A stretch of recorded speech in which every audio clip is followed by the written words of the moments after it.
السلام علیکم ناظرین، ایک نئے ولاگ کے ساتھ آپ کی خدمت میں حاضر ہیں۔ ناظرین، آج کی اس ویڈیو میں ہم بات کریں گے ججز کے آپسی اختلافات کی، رنجشوں کی، اور جو اب موجودہ سپریم کورٹ آف پاکستان میں ہو رہا ہے۔ بطور چیف جسٹس قاضی فائز عیسیٰ کو کافی ٹف ٹائم مل رہا ہے اپنے دیگر برادر ججز کی جانب سے۔ اس کی اصل وجہ کیا ہے اور آخر اب ایسا کیا ہوا کہ ہم بھی آج مجبور ہوئے ہیں ان اختلافات پر بات کرنے کے لیے۔ آپ کو یاد ہوگا جب جسٹس عمر عطا بندیال چیف جسٹس تھے، یا اس سے قبل جسٹس گلزار احمد، ان سے پہلے جسٹس آصف سعید کھوسہ اور جسٹس میاں ثاقب نثار چیف جسٹس رہے ہیں۔ اس دوران ہمیشہ ایک ڈائسینٹنگ وائس ہوا کرتی تھی جسٹس قاضی فائز عیسیٰ کی، اور ان تمام ججز صاحبان کے ساتھ ہی، بلکہ تھوڑا سا پیچھے چلے جائیں تو جسٹس انور زیر جمالی جب چیف جسٹس تھے، ان کے دور سے ہی ایک خطوط کا سلسلہ شروع ہو گیا تھا جسٹس قاضی فائز عیسیٰ کی جانب سے۔ مختلف مواقعوں پر وہ اپنا جو اختلاف ہے اور وہ ججز کے سامنے رکھا کرتے تھے، چاہے وہ بینچز کی تشکیل کا معاملہ ہو یا دیگر انتظامی معاملات ہوں، ان پر وہ اپنے اختلافات کھل کر ججز کے سامنے رکھتے تھے اور خطوط لکھا کرتے تھے جو ایونچولی لینڈ کرتے تھے میڈیا میں، اور پھر ان پر کافی بات ہوا کرتی تھی۔ اور ہمیشہ سے نظر یہی آیا کہ بالخصوص ہم نے دیکھا ہے جسٹس عمر عطا بندیال کے دور میں، جب جو پولرائزیشن ہے وہ سپریم کورٹ میں بھی کافی بڑھ چڑھ کر نظر آنے لگی، وہاں پر بھی ہم خیال ججز کے گروپ بن گئے اور کچھ دوسرے ججز ایک الگ سائڈ پر بیٹھ گئے، اور جو تقسیم تھی ججز کے درمیان وہ اس قدر شدید ہو گئی تھی، ہمیں اوپن کورٹ میں وہ نظر آنے لگی۔ بینچ کی تشکیل پر ہی اندازہ ہو جاتا تھا کہ اب اس بینچ کا فیصلہ کیا ہوگا، اور اس میں کہا یہ جاتا تھا، اس وقت بھی کئی لوگ یہ بات کرتے تھے کہ شاید جسٹس قاضی فائز عیسیٰ کو اس بات کا ادراک نہیں ہے کہ کل کو انہوں نے بھی چیف جسٹس بننا ہے، اور آج وہ جو بو رہے ہیں کل ان کو کاٹنا بھی پڑے گا۔ جو آج وہ جسٹس عمر عطا بندیال کے ساتھ بطور چیف جسٹس آف پاکستان جو وہ سلوک کر رہے ہیں، روا رکھ رہے ہیں، کل کو جسٹس اعجاز الاحسن اور جسٹس منیب اختر ان کے ساتھ بھی ایسا کر سکتے ہیں۔ بے شک آپ جسٹس عمر عطا بندیال کے مختلف ایسے فیصلے ہوں گے جو شاید درست بھی ہوں، مگر جسٹس قاضی فائز عیسیٰ کے ان کے بارے میں جو اظہار خیال انہوں نے کیا مختلف مواقعوں پر، اس پر ایک نئی بحث نے جنم لیا، اور جو ججز کی آپسی تقسیم ہے اس میں اضافہ ہوا۔ اور اب justice Qazi Faez Isa chief justice of Pakistan ہیں، اور ان کے چیف جسٹس بننے کے بعد یہ ہم اینٹیسپیٹ تو کر ہی رہے تھے کہ ججز میں بھی جو اختلافات ہیں وہ ابھی ختم نہیں ہوئے، اور یہ معاملہ پھر ایک دفعہ سر چڑھ کر بولے گا۔ کچھ کوششیں قاضی فائز عیسیٰ صاحب کی جانب سے ضرور ہوئی ہیں، جہاں بینچز کی تشکیل کا معاملہ ہو یا مختلف کمیٹیوں کے قائم کرنے کا معاملہ ہو، انہوں نے وہاں پر کسی بھی طرح کی کوئی سائیڈ نہیں لی، بلکہ تمام ججز کو پیرالل لے کر چلنے کی کوشش کر رہے ہیں، جو کہ اچھی چیز ہے اور خوش آئند ہے، ہم اس کی تعریف بھی کر رہے ہیں۔ مگر اب ساتھ ہی یہ بھی ہم دیکھ رہے ہیں کہ مخصوص ایک گروپ ہے سپریم کورٹ آف پاکستان میں جو جسٹس قاضی فائز عیسیٰ سے بھی بار بار اختلاف کر رہا ہے، اپنی اختلاف کی جو آپ کہہ سکتے ہیں اوپینین ہے اس کا اظہار وہ کر رہا ہے، اور اس کا آغاز پہلے دن سے ہی شروع ہو گیا تھا جب انہوں نے بطور چیف جسٹس آف پاکستان حلف اٹھایا ایوان صدر میں، اور حلف اٹھاتے ہی انہوں نے سب سے پہلے مقدمہ سماعت کے لیے مقرر کیا supreme court practice and procedure act کے خلاف دائر درخواستوں کا، اور اس سماعت پر جو 9:30 بجے پہلے روز 18 تاریخ کو سماعت کے لیے مقرر تھی سپریم کورٹ میں، اس پر سماعت سے قبل ایک فل کورٹ میٹنگ ہوئی تھی، اور وہ سپریم کورٹ میں ہوئی تھی۔ اس فل کورٹ میٹنگ کو ظاہری بات ہے وہ ان کیمرہ میٹنگ تھی، اس میٹنگ میں تمام ججز صاحبان شامل ہوئے تھے، اور یہ 2019 کے بعد ہونے والی پہلی فل کورٹ میٹنگ تھی۔ ایک جانب یہ ایک بڑا خوش آئند فیصلہ تھا جسٹس قاضی فائز عیسیٰ کا کہ انہوں نے بالآخر تمام ججز کو ایک چھت کے نیچے اکٹھا بٹھایا اور آپس میں مشورے کیے، مگر اس میٹنگ میں بھی اختلاف جو ہے وہ پھوٹ کر سامنے آیا، اور ہم نے دیکھا کہ جو لائیو ٹیلی کاسٹ کا معاملہ تھا، ہم نے اس وقت بھی رپورٹ کیا تھا کہ جو لائیو ٹیلی کاسٹ کا معاملہ ہے، چیف جسٹس قاضی فائز عیسیٰ یہ چاہتے ہیں کہ ایک پائلٹ پروجیکٹ کے طور پر جو پہلا یہ مقدمہ ہے supreme court practice and procedure act کا، اس کو براہ راست نشر کیا جائے پی ٹی وی پر، مگر ہماری اطلاعات کے مطابق اس وقت بھی کئی ججز صاحبان نے جن کا تعلق بظاہر جسٹس عمر عطا بندیال گروپ سے تھا، انہوں نے جسٹس قاضی فائز عیسیٰ کی مخالفت کی۔ بہرحال اکثریتی رائے پریویل کی اور پھر فیصلہ ہو گیا۔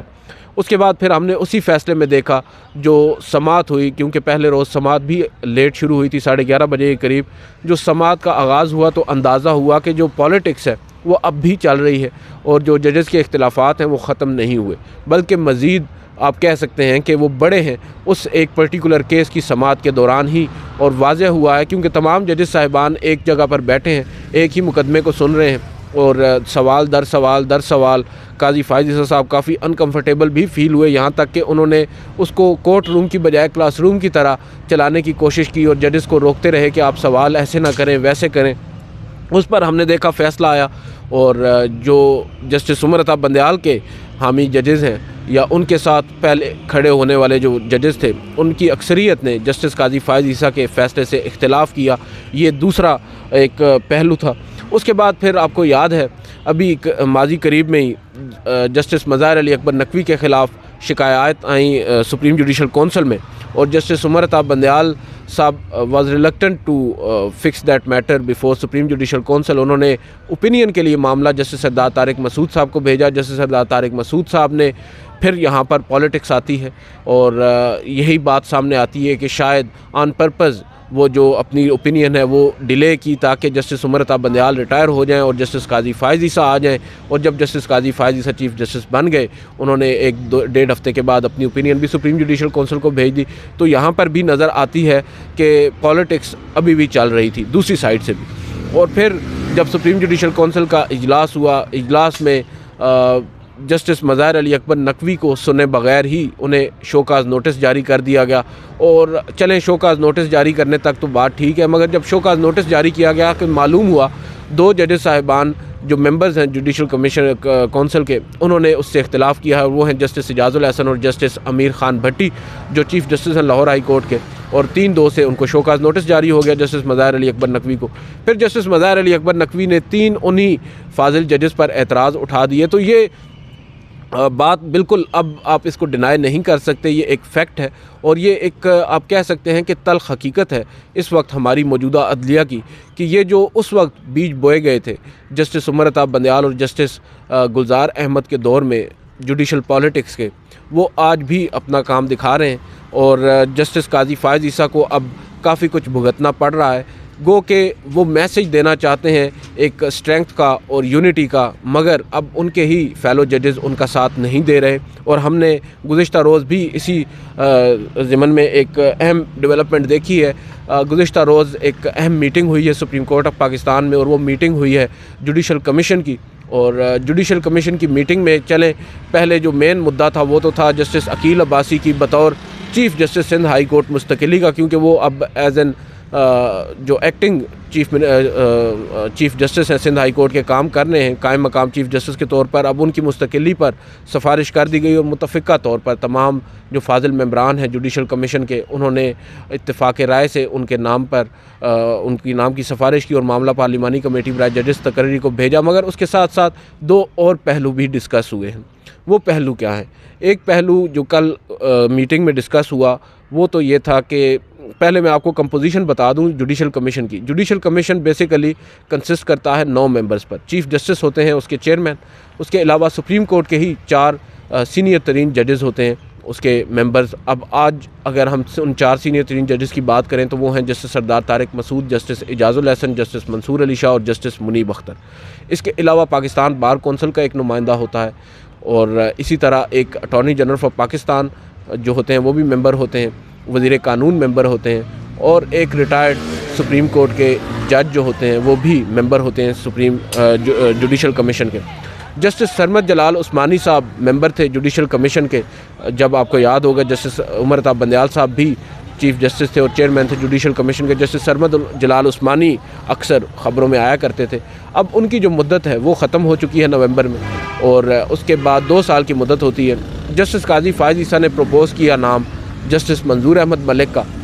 اور کچھ لوگ یہ کہہ رہے ہیں کہ شاید جسٹس قاضی فائز عیسیٰ نے احسان اتارا ہے، مگر میں یہاں پر یہ بات ضرور کہوں گا کہ جسٹس منظور احمد ملک جو ہیں بڑے اپرائٹ آدمی ہیں اور بڑے قابل جج ہیں، فوجداری میں بڑے ماہر سمجھے جاتے ہیں۔ اور دوسری جانب جو رائے ہے وہ یہ ہے کہ شاید جسٹس قاضی فائز عیسیٰ آج جو چیف جسٹس کے عہدے پر بیٹھے ہیں اس کی ایک وجہ بھی جسٹس منظور احمد ملک ہیں، جنہوں نے پہلے تو معاملہ FBR کو بھیج دیا تھا ان کے خلاف صدارتی ریفرنس جب آیا تھا سپریم کورٹ میں، اور انہوں نے اپنی رائے جسٹس عمر عطا بندیال کے ساتھ رکھی اور معاملہ FBR کو بھیجا، مگر ریویو میں پھر انہوں نے جسٹس قاضی فائز عیسیٰ کے خلاف جو ریفرنس تھا اس کو کواش کیا اور جسٹس منظور ملک اگر وہ اس وقت یہ نہ کرتے تو شاید قاضی فائز عیسیٰ صاحب آج چیف جسٹس نہ ہوتے، اور اسی سلسلے میں شاید قاضی فائز عیسیٰ صاحب نے اب جسٹس منظور ملک کو جوڈیشل کمیشن کا ممبر بنایا۔ یہ اوپینین ہے، ایک رائے ہے مختلف لوگوں کی۔ بہرحال اب ہوا یہ کہ جسٹس منظور احمد ملک کو نامینیٹ کیا جسٹس قاضی فائز عیسیٰ نے، اور اس پر اختلاف پھر پیدا ہو گیا۔ جسٹس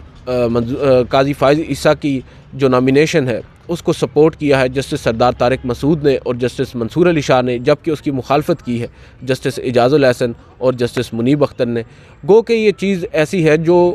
متفقہ طور پر ہوتی تو زیادہ اچھا ہوتا، اتفاق رائے ہوتا، مگر اب ہم کیا کہہ سکتے ہیں، جسٹس اعجاز الاحسن ہیں، جسٹس منیب اختر ہیں، وہ دونوں آزاد ہیں، انڈیپینڈنٹ ہیں اپنی سوچ رکھنے میں، اور اپنا جو بھی فیصلہ وہ دیں ان کو بائنڈنگ نہیں ہے کم از کم۔ مگر شاید میں یہ سمجھتا ہوں جسٹس قاضی فائز عیسیٰ کا ماضی میں جو ان کا رویہ رہا ہے جسٹس عمر عطا بندیال کے دور میں، اگر وہ نہ رویہ ہوتا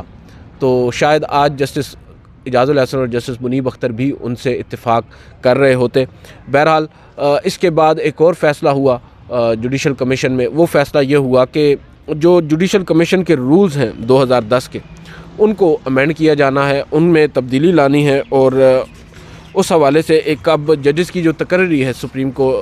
کورٹ آف پاکستان میں، اس تقرری کے حوالے سے ایک کرائیٹیریا بلڈ کرنا ہے، اور اس کرائیٹیریا کو بلڈ کرنے کیونکہ یہ جب ہماری ابھی حال ہی میں ملاقات ہوئی تھی معزز چیف جسٹس قاضی فائز عیسیٰ اور جسٹس سردار طارق مسعود سے ہم صحافیوں کی، اس وقت بھی انہوں نے بات کی تھی کہ ہم چاہتے ہیں کہ جو رولز ہیں ان کو once and for all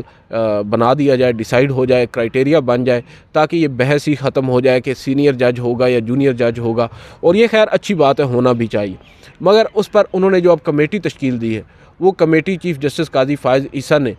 justice منصور علی شاہ کی سربراہی میں بنائی ہے، اور اس میں جسٹس منظور احمد ملک صاحب کو بھی شامل کیا گیا ہے، اور بتایا یہی جا رہا ہے کہ ابھی تک اس کا پراپر کوئی اعلامیہ تو جاری نہیں ہوا، مگر اطلاعات کے مطابق جسٹس منیب اختر اور جسٹس اعجاز الاحسن نے اس کمیٹی کی بھی مخالفت کی ہے، اور یہ فیصلہ بھی 3-2 سے ہوا ہے۔ یعنی اب کل 3 فیصلے جوڈیشل کمیشن نے کیے ہیں، ایک فیصلہ تو چلے اتفاق رائے سے ہو گیا، مگر 2 فیصلے جو ہیں وہ 3 اور 2 سے ہوئے ہیں، جو کہ میں یہ سمجھتا ہوں کہ کم از کم جو انتظامی معاملات ہیں یا اس طرح کے جو معاملات ہیں جو جوڈیشل کمیشن یا ایون سپریم جوڈیشل کونسل کے ہوتے ہیں، ان کو متفقہ طور پر ہی ہونا چاہیے۔ اور یہ بات ہم نہیں، ماضی قریب میں جسٹس مظہر علی اکبر نقوی بھی کہہ رہے ہیں کہ سپریم جوڈیشل کونسل نوٹس کر رہی ہے ان کو، اور وہ بھی اس میں بھی تقسیم ہے، تو یہ طریقہ کار مناسب نہیں ہے۔ ہونا تو یہی چاہیے کہ تمام سپریم جوڈیشل کونسل کے ممبران اگر سمجھتے ہیں کسی بھی فاضل جج کے خلاف کارروائی ہونی چاہیے یا اس کو شو کاز نوٹس جاری ہونا چاہیے، تب ہی ہونا چاہیے۔ یہ خیر سمبولک ہوتا ہے، اس میں کوئی لیگل بائنڈنگ نہیں ہوتی۔ اور اب اسی طرح جوڈیشل کمیشن میں بھی فیصلے جب 3-2 سے ہونے لگیں تو پھر آئندہ آنے والے سالوں میں یہ فیصلے ریورس بھی ہو سکتے ہیں، جب جو رائے ہے یا جو اکثریت ہے وہ دوسری جانب ہو جائے، کیونکہ اب آپ کو بھی معلوم ہے، مجھے بھی معلوم ہے کہ جسٹس قاضی فائز عیسیٰ کے پاس تو صرف 10 ماہ باقی ہیں، اور بدقسمتی کے ساتھ آلریڈی ان کا جو ٹینیور ہے وہ کنٹروورشل ہو چکا ہے، اور اب انتخابات بھی قریب ہیں، اور امید ہے کہ انتخابات اپنے وقت پر ہو جائیں گے۔ بہرحال حالات تھوڑے سے عجیب ہوتے جا رہے ہیں، اور جسٹس قاضی فائز عیسیٰ کا یہ بھی ایک بہت بڑا امتحان ہوگا، کیا لیگیسی وہ چھوڑ کر جائیں گے، یہ دیکھنے والی بات ہے۔ اب اہم بات یہ ہے کہ جسٹس قاضی فائز عیسیٰ جو ماضی میں کرتے رہے ہیں، غلط یا صحیح، اگر اس وقت وہ تھوڑے سے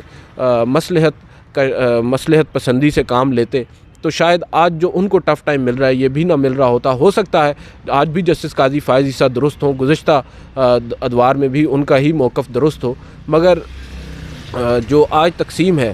ججز کے درمیان جو بالکل عیاں ہو چکی ہے، واضح ہو چکی ہے، یہ نہیں ہونی چاہیے تھی۔ ہم خود یہ توقع کرتے تھے قاضی فائز عیسیٰ صاحب سے کہ جب وہ آئیں گے بطور چیف جسٹس تو ان کے دور میں کم از کم ایک یونٹی ہمیں نظر آئے گی، ایک پیغام ہمیں اتفاق کا نظر آئے گا، اتحاد کا نظر آئے گا، اور یہ باتیں ہم نہیں کر رہے، بلکہ جسٹس قاضی فائز عیسیٰ کے ساتھ بیٹھنے والے کئی فاضل ججز صاحبان وہ بھی ہم سے دعویٰ کیا کرتے تھے کہ آپ دیکھیں گے کہ قاضی فائز عیسیٰ صاحب کے آنے کے بعد کس طرح تمام ججز ایک پیج پر ہوں گے اور اتفاق رائے آپ کو نظر آئے گا، مگر بدقسمتی کے ساتھ ابھی تک ہمیں وہ اتفاق رائے نظر نہیں آیا جو آنا چاہیے، اور امید کرتے ہیں جلد ہی ہمیں نظر آئے گا۔ مگر اب ایک اور چیز یہ دیکھنے والی ہے کہ جسٹس اعجاز الاحسن آئندہ آنے والے 10 ماہ کے بعد چیف جسٹس بن جائیں گے، اور جو آج فیصلے جسٹس قاضی فائز عیسیٰ بطور چیف جسٹس کر رہے ہیں ان سے ڈائریکٹلی وہ بھی افیکٹ ہوں گے۔ اس وجہ سے ہو سکتا ہے کہ وہ بھی اب اپنے جو قدم ہے وہ پھونک کر رکھ رہے ہیں، اور ہو سکتا ہے کہ کئی ایسے فیصلے جو جسٹس قاضی فائز عیسیٰ بطور چیف جسٹس آج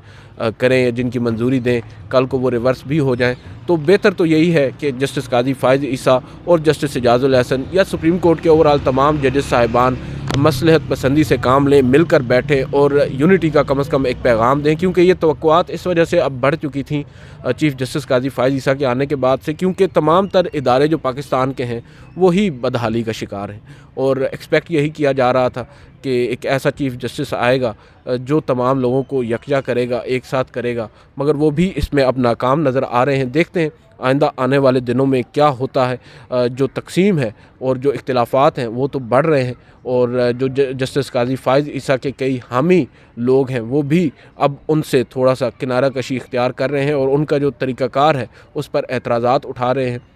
اور ہم جب اعتراض اٹھاتے ہیں تو خیر ہمیں بھی الگ سے ٹرول کرنا شروع کر دیا جاتا ہے، اور ہمیں بتایا جاتا ہے کہ تھم نیل کیسے بنانا ہے، کیسے نہیں بنانا۔ اب ایک تھم نیل ہم اگر جسٹس قاضی فائز عیسیٰ سے متعلق بنا رہے ہیں تو اس پر اعتراض کیا جاتا ہے، اگر وہی تھم نیل